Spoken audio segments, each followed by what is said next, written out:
భారతదేశ ప్రథమ విద్యాశాఖ మంత్రి మౌలానా అబుల్ కలాం ఆజాద్ జయంతిని ఇందిరా విజ్ఞాన్ భవన్లో ఘనంగా నిర్వహించారు. డీసీసీ అధ్యక్షులు అంబటి కృష్ణారావు మౌలానా చిత్రపటానికి పూలమాల వేసి ఘనంగా నివాళులర్పించారు.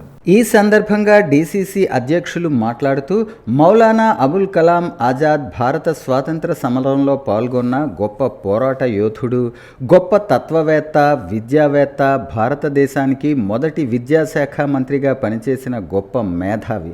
భారతరత్న ఈరోజు భారతదేశంలో అతని ప్రవేశపెట్టిన విద్యా విధానమే కొన్ని మార్పులతో అమలు జరుగుతుందన్నారు.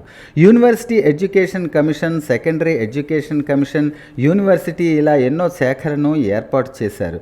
ప్రైమరీ ఎడ్యుకేషన్ గ్రామ స్థాయిలో పునాదులు వేసిన వ్యక్తి మౌలానా.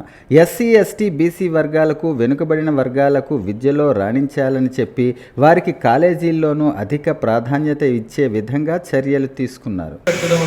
తన యొక్క కీలకమైన కృషి ఉన్నది. అలాగే మౌలానా అబ్దుల్ ఈయన పాత్ర అనేది